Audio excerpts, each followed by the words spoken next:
ಪತ್ರಕರ್ತ ಮೋಹನ್ ಬೋಳಂಗಡಿಯವರ ನೇರ ಮಾತು. ಕೂಡಲೇ ಸಬ್ಸ್ಕ್ರೈಬ್ ಮಾಡಿ. ದೇವಿಯ ಉಗಮ ಹೇಗೆ, ದೇವಿ ಅಂದರೆ ಯಾರು, ಮನಸ್ಸನ್ನು ಸ್ವಚ್ಛವಾಗಿಟ್ಟುಕೊಳ್ಳು, ಅಷ್ಟೇ ಸಾಕು. ನಿಮಗೆ ಆರಾಧನೆ ಅದಕ್ಕೆ ಜಾಸ್ತಿ ಏನಿಲ್ಲ. ಅದೇ ದೊಡ್ಡ ಆರಾಧನೆ ಎಂದು ಯಾವುದೇ ತಂತ್ರ ಮಂತ್ರ ಶಾಸ್ತ್ರ ಆಚಾರ ಸಂಸ್ಕಾರ ಯಾವುದಿಲ್ಲದೆ ಮಾಡಿದ ಸಾಮಾನ್ಯ ಪೂಜೆ ಕೊಡೋದು ಮಹತ್ವ ಉಂಟು ಅಂತ ಆಯ್ತು. ಅವರಿಗೆ ಅನಿಸೋದನ್ನು ಕೊಡ್ತಾರೆ, ಕ್ರಮಗಳುಂಟು. ಕೆಲವು ಕಡೆ ನಾವು ನೋಡಿದ್ದೇವೆ, ಅದರ ಬಗ್ಗೆ ವಿಚಾರವಿರೋದಿಲ್ಲ. ಒಟ್ಟು ಏನೋ ಮಾಡ್ಕೊಂಡು ಹೋಗಿಬಿಡ್ತಾರೆ. ಚಂದ್ರಯಾನವಾಯಿತು ಮೊನ್ನೆ ಇಸ್ರೋ ವಿಜ್ಞಾನಿಗಳು, ಅದು ಒಂದು ತಪಸ್ಸೆ ಅಲ್ವಾ? ಆತ್ಮೀಯರೇ, ನವರಾತ್ರಿಯ ಪರ್ವಕಾಲದಲ್ಲಿ ನಾವು ಉಳೆಪಾಡಿ ಶ್ರೀ ದುರ್ಗಾ ಪರಮೇಶ್ವರಿ ಮಹಾಮಾಯಿ ಕ್ಷೇತ್ರದಲ್ಲಿದ್ದೀವಿ. ಇಲ್ಲಿ ನವರಾತ್ರಿಯ ಸಂದರ್ಭದಲ್ಲಿ ವಿಶೇಷ ಕಾರ್ಯಕ್ರಮಗಳು ನಡೀತಿವೆ. ಈ ದೇವಸ್ಥಾನದ ಪ್ರಧಾನ ಅರ್ಚಕರು ಮುಕ್ತೇಶ್ವರರು ಆದಂತಹ ಮೋಹನ್ದಾಸ್ ಹೊರತ್ಕಲ್ ಅವರು ನಮ್ಮೊಂದಿಗಿದ್ದಾರೆ.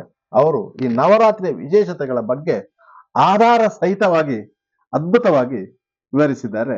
ಅದರಿಂದಾಗಿ ಈ 9 ದಿನಗಳ ಕಾಲ ನಡೆಯುವಂತ ದೇವಿಯ ಆರಾಧನೆಯನ್ನ ಯಾವ ರೀತಿಯಲ್ಲಿ ಮಾಡಲಾಗ್ತದೆ, ಅದರ ಪರಿಣಾಮಗಳೇನು, ಅದು ಜನಸಾಮಾನ್ಯರಲ್ಲಿ ಯಾವ ರೀತಿಯ ಶಕ್ತಿಯನ್ನು ತುಂಬುತ್ತದೆ ಎನ್ನುವುದನ್ನು ಅದ್ಭುತವಾಗಿ ವಿವರಿಸಿದ್ದಾರೆ. ಅದರಿಂದಾಗಿ ನೇರ ಮತ್ತು ಯೂಟ್ಯೂಬ್ ಚಾನೆಲ್ನ ಇದರಲ್ಲಿ ಇದು ನವರಾತ್ರಿಯ ವಿಶೇಷ. ಶರತ್ ಕಾಲದಲ್ಲಿ ಬರುವಂತಹ ಒಂದು ಮಹಾಪರ್ವ ಶರನ್ನವರಾತ್ರಿ.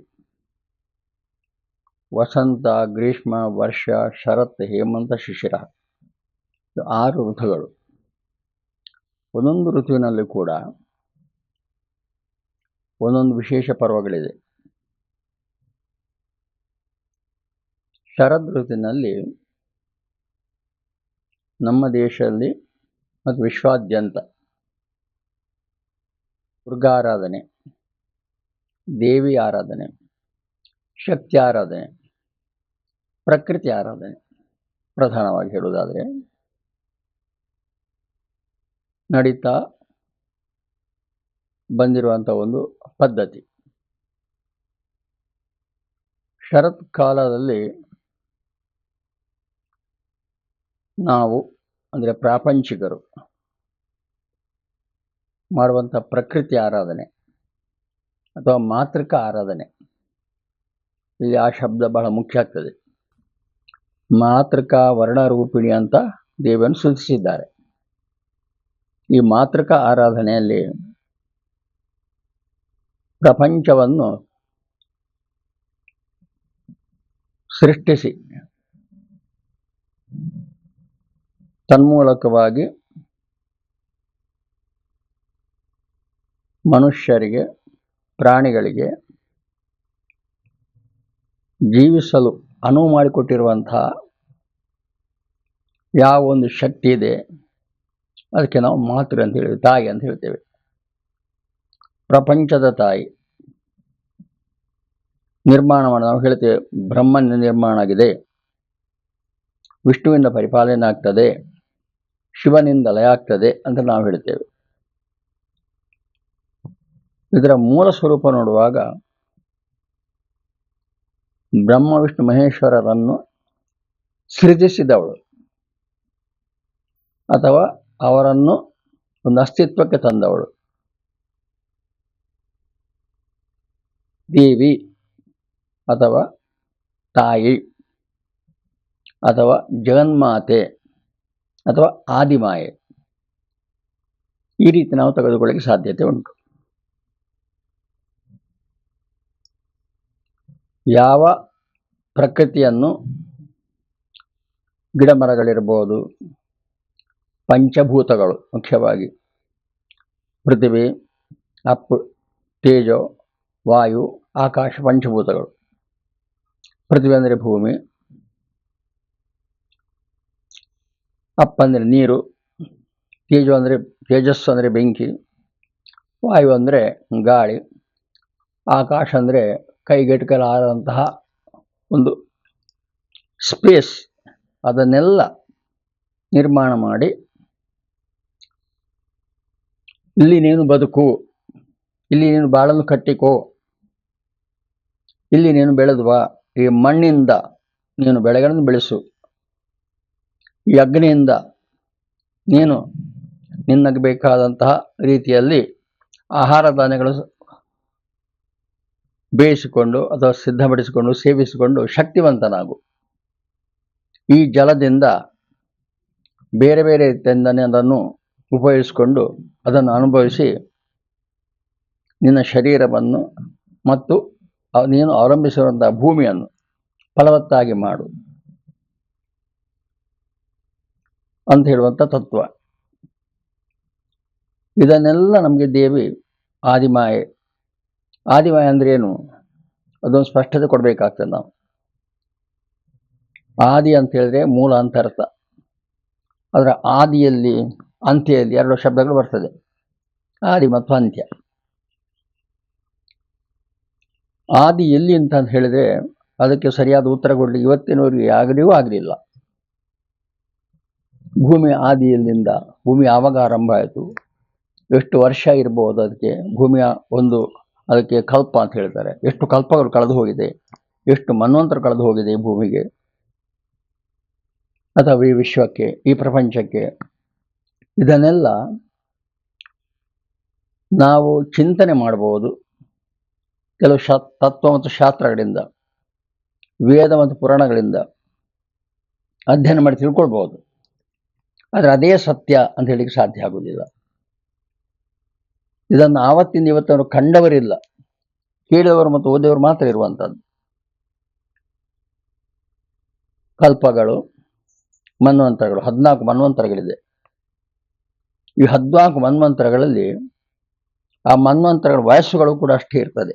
ಒಂದೊಂದು ಮಂತ್ರ ಇಷ್ಟು ಕೋಟಿ ವರ್ಷಗಳು ಅಂತ ಹೇಳುವಂಥದ್ದು. ಅದನ್ನೆಲ್ಲ ಚಿಂತನೆ ಮಾಡುವಾಗ ಈ ಪ್ರಪಂಚದ ವಯಸ್ಸು ಎಷ್ಟು, ಯಾರೇ ನಿರ್ಮಾಣ ಆಯಿತು ಹೇಳಲಿಕ್ಕೆ ಖಂಡಿತವಾಗಿಯೂ ಸಾಧ್ಯ ಇಲ್ಲ.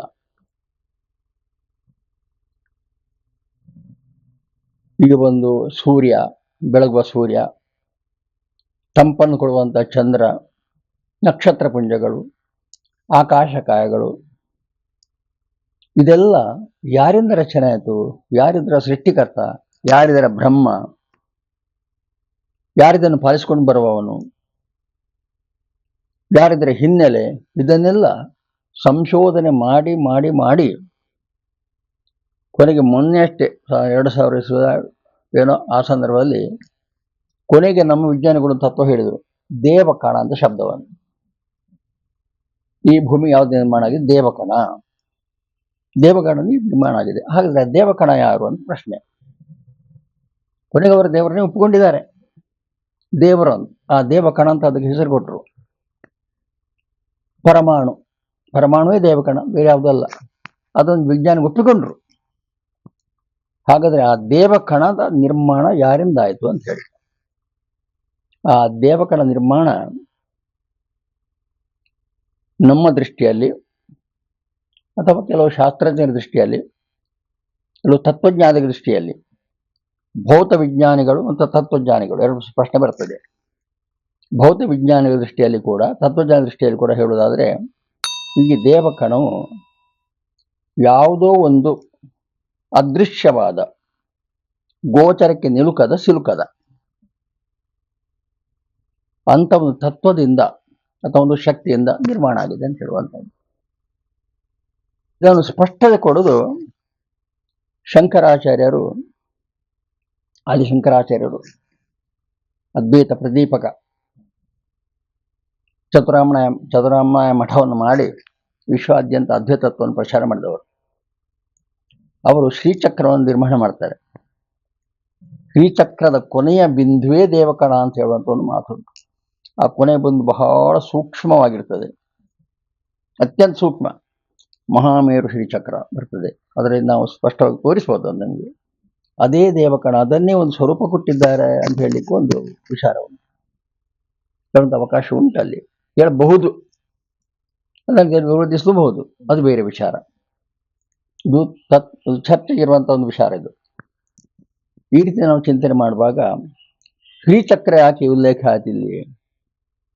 ದುರ್ಗಾರಾಧನೆಗೆ, ದೇವಿ ಆರಾಧನೆಗೆ ಹೆಚ್ಚು ಮಹತ್ವ ಇರುವಂಥದ್ದು ಶ್ರೀಚಕ್ರವೇ. ಆ ಶ್ರೀಚಕ್ರದಲ್ಲಿ ಬರುವಂತಹ ಷಟ್ಕೋನ ಮಂಡಲಗಳು, ಅಷ್ಟದಳ ಪದ್ಮಗಳು, ಬೇರೆ ಬೇರೆ ವಿನ್ಯಾಸಗಳು ಎಲ್ಲವೂ ಕೂಡ ಈ ಭೂಮಿಯನ್ನೇ ಹೋಲ್ತದೆ ಅಂತ ಹೇಳುವಂಥ ಒಂದು ಲೆಕ್ಕದ ಚಿಂತನೆ ಇದೆ. ಆ ರೀತಿ ಇರುವಾಗ ಈ ಭೂಮಿಯನ್ನು ಸೃಜಿಸಿದವಳು ಯಾರು, ಸೃಜಿಸಿದ ದೇವರಾರು, ಹೇಗೆ ಸೃಜಿಸಲ್ಪಟ್ಟಿತು, ಈ ಬೆಟ್ಟ ಗುಡ್ಡ ಹಿಮಾಲಯ ಸಹಿತವಾಗಿರುವಂತಹ ಹೇಳ್ತಾರೆ ಯಾರು ಕುಮಾರ ಸಂಭವದಲ್ಲಿ ವರ್ಣಿಸುವಂಥ ಒಂದು ಮಾತಿದೆ. ಈ ದೇವರು ಈ ಭೂಮಿಯನ್ನು ನಮ್ಮ ದೇಶ ಭಾರತವನ್ನು ಅತ್ಯುತ್ಸಂ ದಿಶಿದೇವಾತ್ಮ ಹಿಮಾಲಯೋ ನಾಮ ನಗಾದಿರಾಜ ಪೂರ್ವಾಪರೋತೆ ನಿಧಿಭಾಗಾಶಿಯ ಸ್ಥಿತ ಪ್ರತಿಭೆ ವಿಮಾನದಂಡ. ಉತ್ತರದ ಹಿಮಾಲಯದಿಂದ ದಕ್ಷಿಣದ ಸಮುದ್ರ ತೀರಕ್ಕೆ ನಾವು ಒಂದು ತಮ್ಮ ದೇವ ನಿರ್ಮಿತಂ ದೇಶಂ ಅಂತ ಹೇಳ್ತೇವೆ. ನಾವು ದೇವರೇ ನಿರ್ಮಾಣ ಮಾಡಿದ್ದಾರೆ. ಯಾವ ದೇವರಂತ ಪ್ರಶ್ನೆ. ಆದರೆ ವಿಶ್ವಕ್ಕಿಂತ ಭಾರತ ಅತೀತವಾಗಿದ್ದೇವ. ಇದು ವಿಶ್ವವೇ, ಸಮಗ್ರ ವಿಶ್ವವನ್ನೇ ಒಂದು ಭಾರತೀಯರು ನಾವು ನಮ್ಮದೇ ಅಂತ ತಿಳ್ಕೊಂಡಿದ್ದೇವೆ. ಅದು ಬೇರೆ ವಿಚಾರ. ಈ ರೀತಿ ಇರುವಾಗ ಆ ಒಂದು ವರ್ಣನೆ, ಕಾಳಿದಾಸನ ವರ್ಣನೆ ಅದು, ಅದನ್ನು ನಾವು ಚಿಂತನೆ ಮಾಡುವಾಗ ಈ ಭೂಮಿ ತಮ್ಮ ದೇವ ನಿರ್ಮಿತಂ ದೇಶಂ, ಇದು ದೇವ ನಿರ್ಮಿತವಾದ ದೇಶ ಅಂತ ನಾವು ಹೇಳ್ತೀವಿ. ಇದು ವಿಶ್ವವೇ ದೇವ ನಿರ್ಮಾಣ. ಅದಕ್ಕೆ ಉಲ್ಲೇಖ ನಾವು ಕೊಟ್ಟಿರುವಂಥ ಶಾಸ್ತ್ರ ಕೊಟ್ಟಿರುವಂಥ ಮಾತು ಹೇಳುವಂಥದ್ದು. ಇದು ಅತ್ಯಂತ ಇತ್ತೀಚಿನ ವಿಚಾರ. ಕಾಳಿದಾಸನ ಸಂದರ್ಭದಲ್ಲಿ ಬರುವಂಥದ್ದು ಭೋಜರಾಜ ಕಾಳಿದಾಸವನೇ. ಆ ಒಂದು ಇತ್ತೀಚಿನ ಕೆಲವೇ ವರ್ಷಗಳಿಂದ, ಎಷ್ಟು 1000 ವರ್ಷವೋ 5 ವರ್ಷವೋ ಹಿಂದೆ ಬರುವಂಥ ಕುಮಾರ ಸಂಭವದಲ್ಲಿ ಬಂದಿರುವಂಥ ಒಂದು ವರ್ಣನೆ ಅದು ಇರಲಿ. ಈ ಪ್ರಕಾರ ನಾವು ಚಿಂತನೆ ಮಾಡುವಾಗ ಸೃಷ್ಟಿಸಿದ ದೇವ ಯಾರು, ಆ ದೇವನನ್ನು ಸೃಷ್ಟಿಸಿದವರು ಯಾರು, ಆ ದೇವನೆಲ್ಲಿದ್ದಾನೆ ಅಂತ ಪ್ರಶ್ನೆಗಳು ಒಡಮೂಡು ಸಹಜ.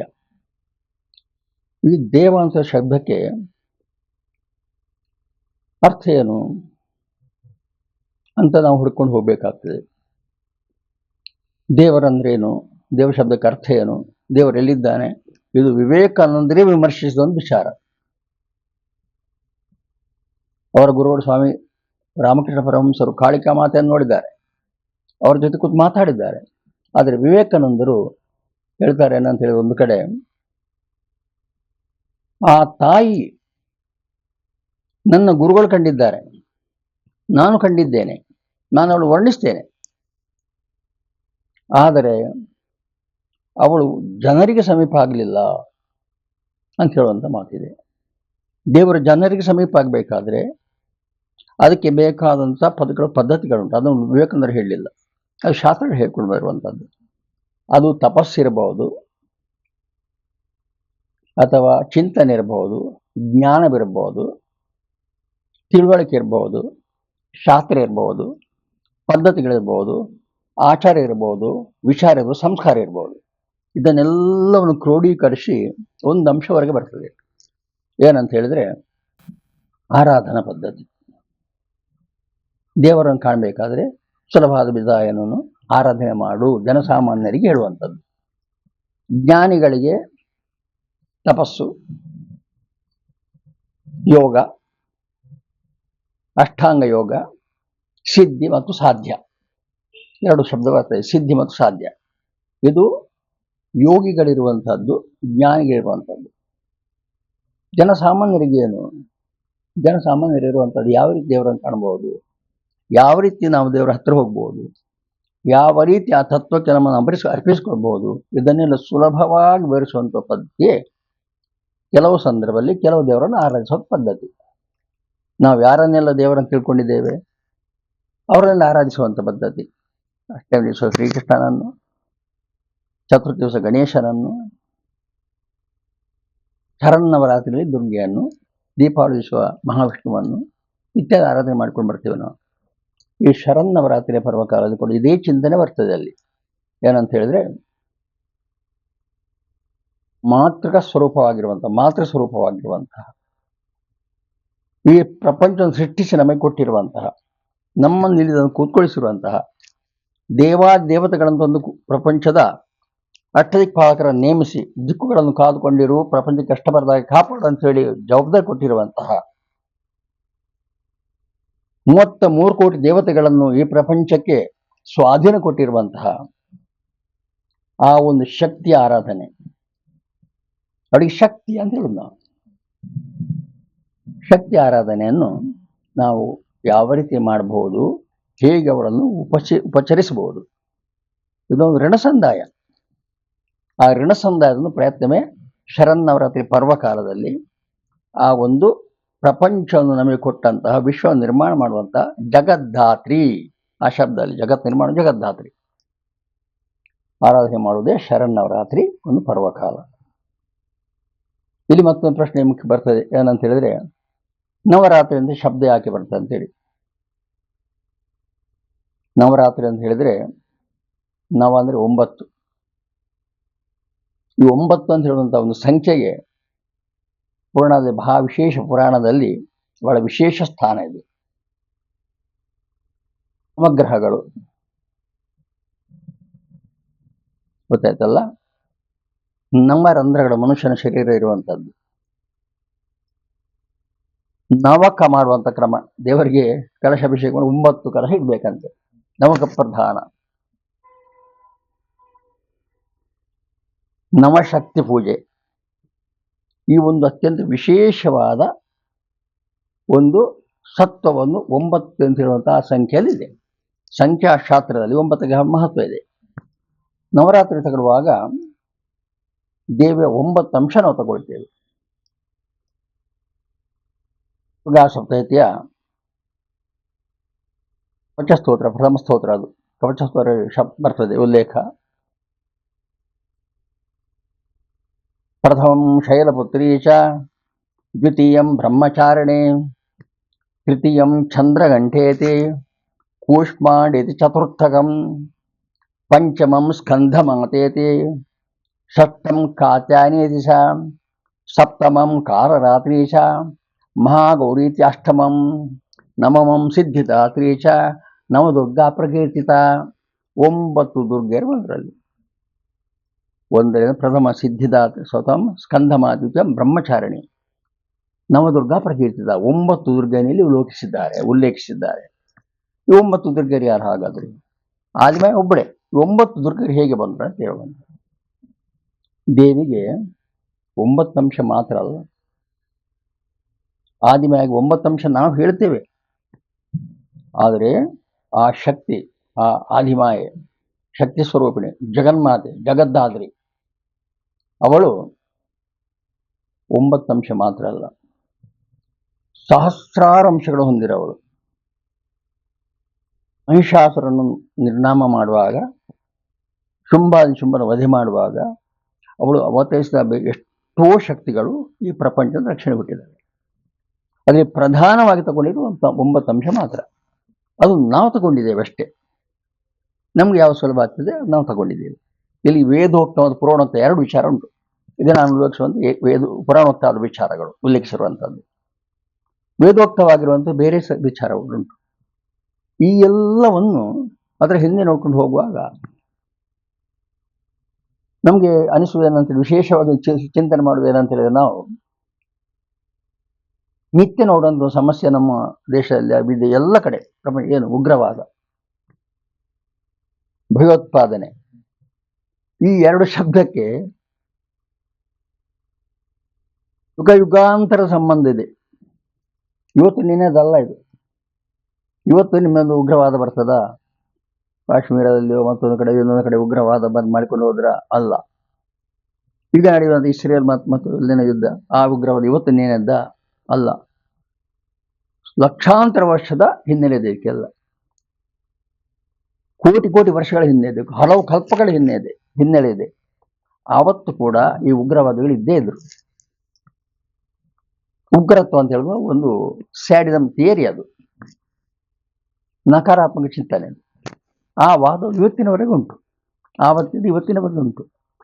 ಅಂತಹ ಉಗ್ರವಾದ ಆವತ್ತಿನ ವಿಶೇಷವಾಗಿದ್ದು ಅವರಿಗೆಲ್ಲ ರಾಕ್ಷಸ ಅಂತ ನಾವು ಹೇಳ್ತೇವೆ, ಅಥವಾ ದಾನವ ಅಂತ ಹೇಳ್ತೇವೆ, ದೈತ್ಯ ಅಂತ ಹೇಳ್ತೇವೆ. ಅಂತಹ ಒಂದು ಉಗ್ರವಾದವನ್ನು ಆವತ್ತು ಯಾವ ರೂಪದಲ್ಲಿ ಆ ಉಗ್ರವಾದ ತಪಸ್ಸು ಮಾಡುವಂತಹ, ಈ ತಪಸ್ಸು ಮಾಡೋದು ಯಾಕೆ ಅಂತ ಪ್ರಶ್ನೆ ಹಾಕಬೇಕು ನೀವು. ಆರಾಧನೆ ಮಾಡೋದು ಯಾಕೆ? ತಪಸ್ಸು ಮಾಡೋದು ಲೋಕ ವಿಸ್ತಾರಕ್ಕಾಗಿ, ಲೋಕದ ಸುಭಿಕ್ಷೆಗಾಗಿ, ಋಷಿಗಳು ಸಹ ತಪಸ್ಸು ಮಾಡ್ತಾರೆ. ಈ ವಿಜ್ಞಾನಿಗಳು ಎಷ್ಟು ತಪಸ್ಸು ಅಂದರೆ ಏನು, ಕೂತ್ಕೊಂಡು ಬೆಟ್ಟದಲ್ಲಿ ಕೂತ್ಕೊಂಡು ಮಾಡುವಂಥ ಒಂದು ಇಡೀ ದಿವಸ ಕೂತ್ಕೊಂಡು ಮಾಡುವಂಥ, ವರ್ಷಾನುಗಟ್ಟಲೆ ಕೂತ್ಕೊಂಡು ಮಾಡುವಂಥ ಅನ್ನಾಹಾರ ಬಿಟ್ಟು ನಿರ್ಜಲವಾಗಿ ನಿರಾಹಾರವಾಗಿ ಕೂತ್ಕೊಂಡು ಮಾಡುವಂಥ ಒಂದು ಧ್ಯಾನಕ್ಕೆ ತಪಸ್ಸು ಅಂತ ಹೇಳುವುದು. ಅದಕ್ಕೆ ಮಾತ್ರ ಅಲ್ಲ ಸೀಮಿತವಾಗೋದು. ಚಂದ್ರಯಾನವಾಯಿತು ಮೊನ್ನೆ ಇಸ್ರೋ ವಿಜ್ಞಾನಿಗಳು, ಅದು ಒಂದು ತಪಸ್ಸೇ ಅಲ್ವಾ. ಅಷ್ಟು ವರ್ಷಗಳಿಂದ ಮಾಡುವ ಸಾಧನೆಗೆ ಮೊನ್ನೆ ಫಲಿಸಿದ್ರು. ಚಂದ್ರ ಮೇಲೆ ಹೋಗುತ್ತೋಳಿಕೆ ಆಯ್ತಲ್ಲ, ಅಲ್ಲಿ ನಿಲ್ಲಿಕ್ಕೆ ಆಯ್ತು, ಅಲ್ಲಿವರೆಗೆ ಹೋಗುವಂಥ ಪರಿಸ್ಥಿತಿ ಬಂತು ಅವರಿಗೆ. ತಮ್ಮ ಒಂದು ಕಕ್ಷೆಯನ್ನು, ಸೂರ್ಯನ ಕಕ್ಷೆಯವರೆಗೆ ಹೋಗಿದ್ದಾರೆ. ಅಂಥ ಒಂದು ವ್ಯವಸ್ಥೆ ಮಾಡಬೇಕಾದ್ರೆ ಅದು ಒಂದು ತಪಸ್ಸು, ವೈಜ್ಞಾನಿಕ ತಪಸ್ಸು. ಅದು ಒಂದು ವೈಜ್ಞಾನಿಕ ತಪಸ್ಸು, ಒಂದು ಪಾರಮಾರ್ಥಿಕ ಸಮಸ್ಯೆ ಎರಡು ಕೂಡ ಒಂದೇ ಆಗ್ತದೆ. ವಿಜ್ಞಾನಿಗಳ ತಪಸ್ಸು ವಿಚಾರ ಬೇರೆ ಇರ್ತದೆ, ಈ ಸಾಧನೆ ಬೇರೆ. ಈ ಸಾಧನೆಯಿಂದ ಇಂದು ವಿಜ್ಞಾನಿಗಳು ಮಾಡಿದಂತಹ ಎಷ್ಟೋ ದೊಡ್ಡ ದೊಡ್ಡ ವಿಚಾರಗಳನ್ನು ಹಿಂದಿನವರು, ನಮ್ಮ ಋಷಿ ಮುನಿಗಳು, ದೃಷ್ಟಾರರು, ಅವರಿಗೆ ಮಂತ್ರದೃಷ್ಟಾರ ಅಂತ ಹೇಳ್ತಾರೆ, ದೃಷ್ಟಾರರು ತಮ್ಮ ತಪಸ್ಸಿಂದ ಅದಕ್ಕೆ ಬೇಕಾದ ಮಂತ್ರಶಕ್ತಿ, ಜ್ಞಾನಶಕ್ತಿ, ಇಚ್ಛಾಶಕ್ತಿ, ಕ್ರಿಯಾಶಕ್ತಿ ಇದನ್ನೆಲ್ಲ ಸಿದ್ಧಿಸಿಕೊಂಡವರು ಮನೋಬಲದಿಂದ, ಆತ್ಮಬಲದಿಂದ ಆವತ್ತೇ ಅದನ್ನು ಮಾಡಿದರು. ಆವತ್ತೇ ಮಾಡಿದ್ದಾರೆ ಅದನ್ನು. ಇವತ್ತು ನಾವು ಏನು ಕೇಳ್ತಿದ್ದೇವೆ, ಆವತ್ತೇ ಅದನ್ನು ಮಾಡಿ ಮುಗಿಸಾಗಿದೆ. ನಮ್ಮ ಲಕ್ಷಾಂತರ ಕೋಟಿ ವರ್ಷ ಹಿಂದೆ ಆಗಿದ್ದದ್ದೆಲ್ಲವೂ ಇವತ್ತು ಅದನ್ನು ಒಂದು ಪುನಃ ಅದನ್ನು ಅವತರಣೆ ಆಗ್ತಾ ಉಂಟು. ಅಂತಹ ತಪಸ್ಸು ಅದು ಆ ಕಾಲದಲ್ಲಿತ್ತು, ಇದೇನು ಹೊಸ್ತೇನಲ್ಲ. ಚಂದ್ರನ ಹತ್ರ ಹೋಗಿರಬಹುದು, ಅಂತಹ ಒಂದು ಸಂದರ್ಭ ಕೂಡ ಬಂದಿರಬಹುದು. ಯಾಕಂತ ಹೇಳಿದ್ರೆ ರಾಮಾಯಣದಲ್ಲಿ ಬರುವಂತಹ ರಾವಣನ ಪುಷ್ಪಕ ವಿಮಾನ ಕುಬೇರನ ಸಂಪತ್ತು ಅಲ್ವಾ, ಆ ಕುಬೇರನ ಪುಷ್ಪಕ ವಿಮಾನ ರಾವಣ ಪಾರಿಸಿಕೊಂಡು ಬರ್ತಾನಂತೆ. ಆ ಪುಷ್ಪಕ ವಿಮಾನದ ಒಂದು ಚಿಂತನೆ ಆವತ್ತಿದ್ರೆ, ವಿಮಾನ ಆವತ್ತು ಉಂಟಂತ ಆಯ್ತಲ್ಲ, ಪುಷ್ಪ ನಿರ್ಮಾಣವಾಗಿಲ್ಲ ಏನೇ ಇರಲಿ, ಆವತ್ತು ಆ ವೈಜ್ಞಾನಿಕ ರಹಸ್ಯ ಅವರಿಗೆ ಗೊತ್ತಿತ್ತು. ಇವತ್ತು ಅದನ್ನು 1857 ರೈಟ್ ಬ್ರದರ್ಸ್ ಜರ್ಮನಿಯವರು ಅದನ್ನು ಕಂಡು ಹಿಡಿದು ಅಲ್ವಾ, ವೈಜ್ಞಾನಿಕವಾಗಿ. ಆಗ ವಿಜ್ಞಾನ ತತ್ವ, ಅದು ಜ್ಞಾನ ತತ್ವ, ಇದು ವಿಜ್ಞಾನ ತತ್ವ, ಅಷ್ಟೇ ವ್ಯತ್ಯಾಸ. ಆ ಜ್ಞಾನ ಆವತ್ತೇ ಇತ್ತು ನಮಗೆ. ಆ ಜ್ಞಾನಗಳು ಎಲ್ಲಿಂದ ಬಂದದು? ಮಂತ್ರಷ್ಟಾದೇವ ತಪಶಕ್ತಿಯಿಂದ ಬಂದ ಸಿದ್ಧಿಗಳದು. ಆ ಸಿದ್ಧಿ ಮತ್ತು ಧಾತೃಗಳಿಂದಾಗಿ ಈ ಪ್ರಪಂಚ, ಇಲ್ಲಿಯ ಸಾಧನೆಗಳು ಯಾವತ್ತೋ ನಿರ್ಮಾಣ ಆಗಿ ಹೋಗಿದೆ. ಅದಕ್ಕೆ ಮೂಲವಾಗಿರುವಂಥದ್ದೇ ಈ ಆರಾಧನೆ, ಈ ದೈವಿಕ ಆರಾಧನೆ, ವೈದಿಕ ಆರಾಧನೆ. ಈ ಪರಸ್ಪರ ಸಂಬಂಧ ದೈವಿಕ ಆರಾಧನೆ, ವೈದಿಕ ಆರಾಧನೆ. ದೈವಿಕ ಆರಾಧನೆಗೆ ಒಂದು ಕ್ರಮವನ್ನು ಸೇರಿಸುವಂಥದ್ದು ವೈದಿಕತ್ವ. ವೈದಿಕ ರೀತಿಯಲ್ಲಿ ಮಾಡಿಕೊಂಡು ಹೋಗಿ ಈ ಪದ್ಧತಿಯನ್ನು ಕೊಡೋದು. ವೇದ ಅಂದರೆ ಏನು ಅರ್ಥ ಎಂದದು? ವಿದ್ಯೆ ಎಂಬ ಧಾತುವಿನಿಂದ ವೇದ ಶಬ್ದ ಉತ್ಪತ್ತಿಯಾಗಿದೆ. ಏನಾಗಿದೆ? ವಿಧಾನಗಳು, ಕ್ರಮಗಳು. ಈ ಕ್ರಮದಿಂದ ಮಾಡಿದರೆ ನೀನು ಇಂಥ ದೃಷ್ಟಾಂತನಾಗಲಿಕ್ಕೆ ಸಾಧ್ಯತೆ ಉಂಟು. ಈ ಪದ್ಧತಿಯನ್ನು ಮಾಡಿದರೆ ದೇವಿಯನ್ನು, ಶಕ್ತಿಯನ್ನು ಆರಾಧನೆ ಮಾಡಲಿಕ್ಕೆ ಅವಕಾಶ ಉಂಟು, ಸುಲಭವಾಗಿ ತಲುಪಬಹುದು. ಈ ಮಂತ್ರವನ್ನು ಉಚ್ಚರಿಸಿದರೆ ನಿನ್ನ ಆರಾಧನೆ ನಿಮಗೆ ಫಲಪ್ರಾಪ್ತಿ ಆಗಬಹುದು. ಇದೆಲ್ಲ ನಮಗೆ ಸಿಕ್ಕುವ ಅವಕಾಶ ಉಂಟು. ಉದಾಹರಣೆಗೆ ಹೇಳುವುದಾದರೆ, ಶರನ್ನವರಾತ್ರಿಯಲ್ಲಿ ಅದು ಯಾಕೆ 9 ನಿಮಿಷ ಇಟ್ಟಿದ್ದಾರೆ? ಆಗಲೇ ಹೇಳಿದೆ ನಾನು, 9 ಶಕ್ತಿಗಳ ಆರಾಧನೆಗೆ 9 ದಿವಸ ಮೀಸಲಿಟ್ಟಿದ್ದಾರೆ. ಆ ಒಂದೊಂದು ಶಕ್ತಿಗಳ ಆರಾಧನೆ ಒಂದು ಕ್ರಮ ಕೊಟ್ಟಿದ್ದಾರೆ. ಮನುಷ್ಯ ಅದನ್ನು ಮಾಡಿ ಪೂಜೆ ಮಾಡಲಿಕ್ಕೆ ಇಂಥದ್ದೇ ವಿಧಾನ ಇದ್ದರೆ ತುಂಬ ಒಳ್ಳೆಯದಾಗ್ತದೆ. ಆ ವಿಧಾನ ಎಲ್ಲರಿಗೂ ಆಗ್ತದಾ? ಆಗುವುದಿಲ್ಲ. ನೀವು ಕೇಳ್ಬೋದು, ಆದರೆ ಕಲಿತವರಿಗೆ ಮಾತ್ರ. ಇದೇ ಪ್ರಶ್ನೆ ವಿಷ್ಣು ಸಹಸ್ರನಾಮದಲ್ಲಿ ಬಂದಿದೆ.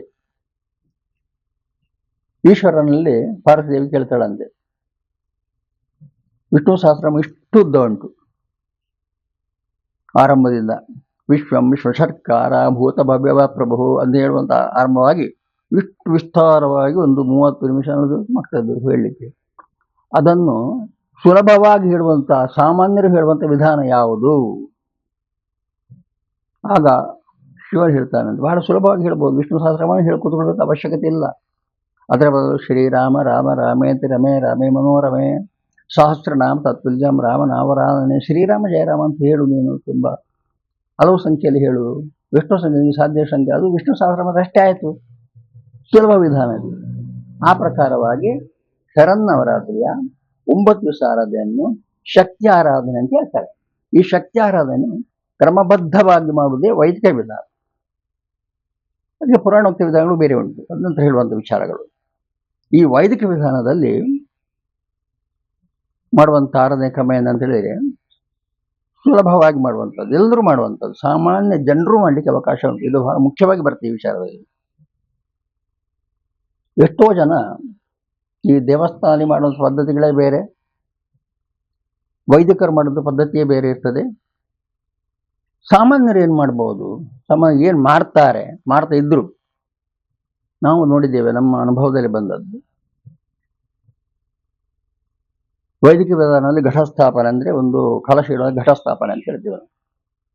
ಜನಸಾಮಾನ್ಯರು ಕೂಡ ಒಂದು ದೇವಿದ್ದು ಚಿತ್ರಕ್ಕೋ ಯಾವುದೇ ದೇವದ ಚಿತ್ರಕ್ಕೋ ಹಾರ ಹಾಕಿ ಅಲ್ಲಿ ಒಂದು ಘಟಸ್ಥಾಪನೆ ಕಲಶ ಇಟ್ಟು ದೇವರ ತೆಂಗಿನಕಾಯಿ ಇಟ್ಟು 9 ದಿವಸ ಕೂಡ ಅದರಿಂದ ಜಲವನ್ನು ಬದಲಾವಣೆ ಮಾಡಿಕೊಂಡು ತನಗೆ ಗೊತ್ತಿದ್ದ ಹಾಗೆ ಮಾಡಿಕೊಂಡು ಅದಕ್ಕೆ ಆರತಿ ಇರ್ತದ, ಊದುಬತ್ತಿ ಇಡುವಂಥದ್ದು, ಅಥವಾ ಧೂಪ ಹಾಕುವಂಥದ್ದು, ದೀಪ ಹಚ್ಚಿಸುವಂಥದ್ದು, ಏನಾದರೂ ಹಣಕಾಯಿ ಮಾಡುವಂಥ ಒಂದು ವಿಧಾನ ಮಾಡ್ಕೊಂಡು ಬಂದಿದ್ದಾರೆ ಎಷ್ಟೋ ಜನ.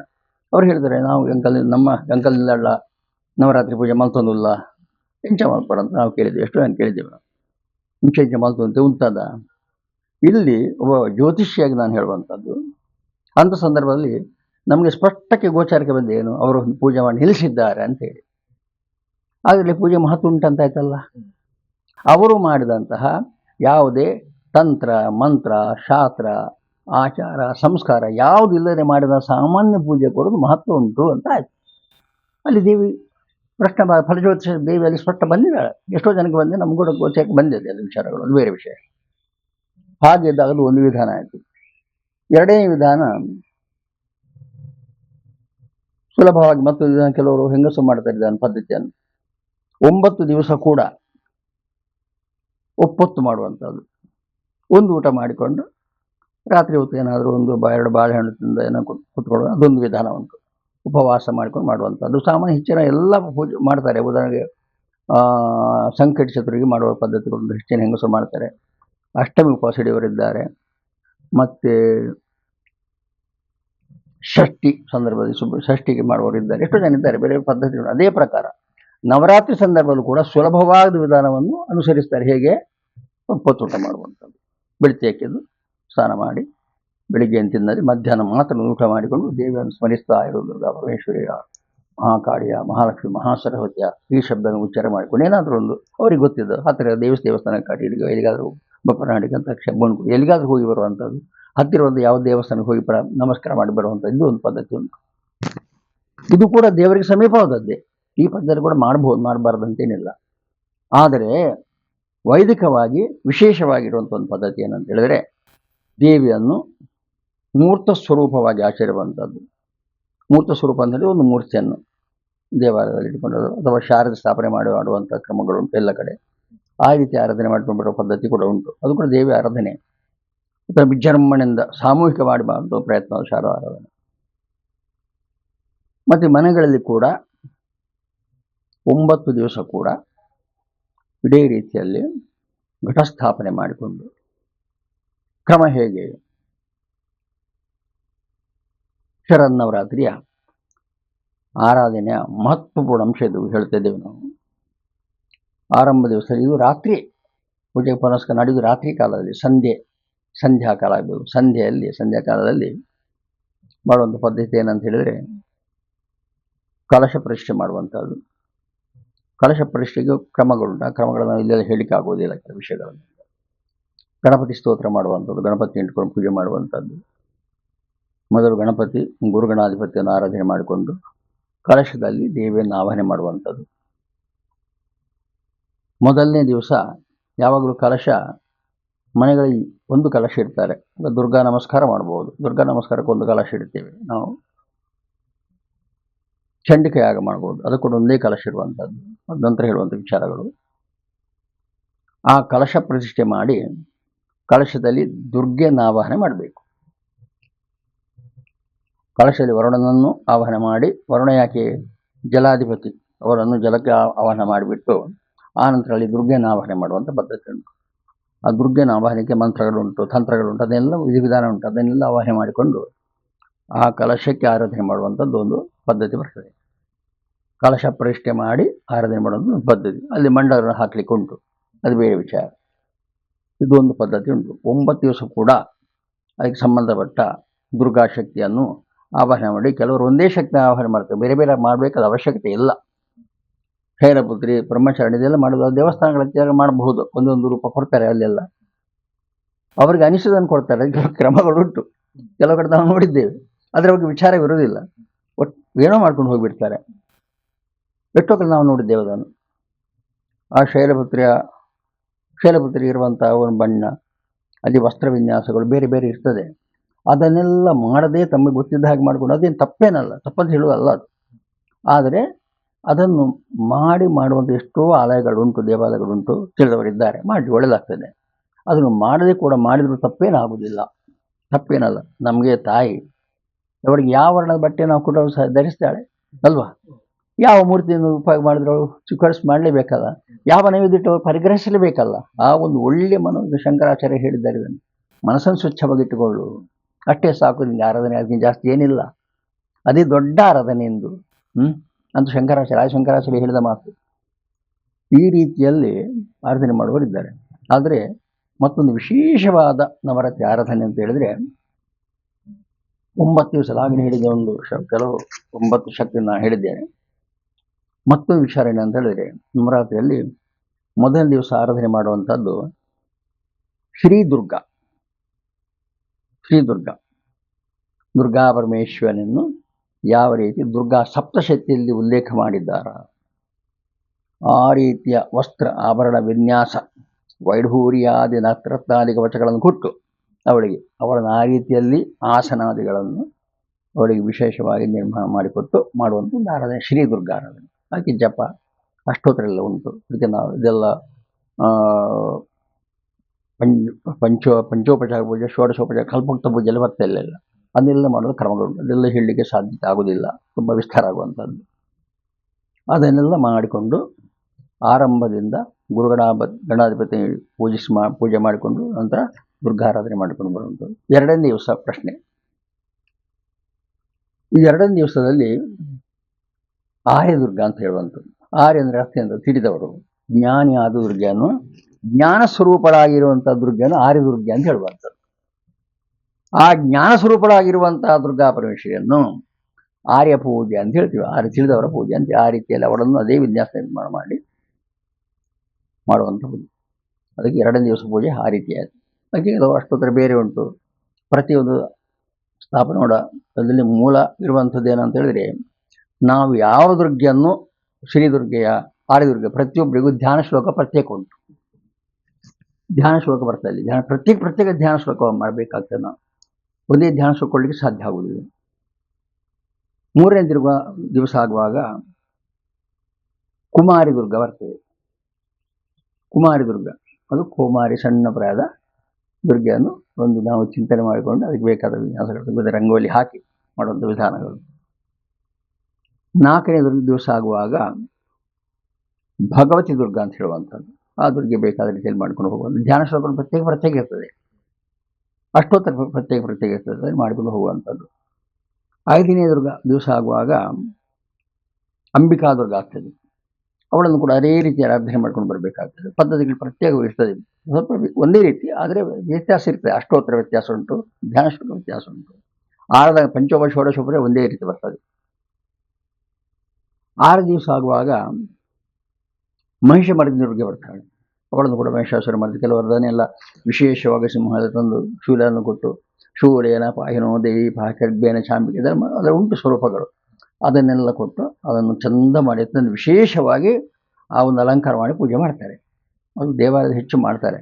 ನಮ್ಮ ಮೊನ್ನೆ ಮಾತಾಡುವ ಯಾರು ಹೇಳಿದಾಗೆ ಆಯಿತು, ಇಲ್ಲಿ ನಮ್ಮ ಕುದುರೋಳಿಯಲ್ಲಿ ಎಲ್ಲ ಬೇರೆ ಬೇರೆ ವಿನ್ಯಾಸ ಕೊಟ್ಟು ಮಾಡ್ತಾರೆ ಅಂತೇಳಿ ಮಾಡಿಕೊಂಡು ಹೋಗ್ತಾರೆ ಅದರಲ್ಲಿ. ಆಮೇಲೆ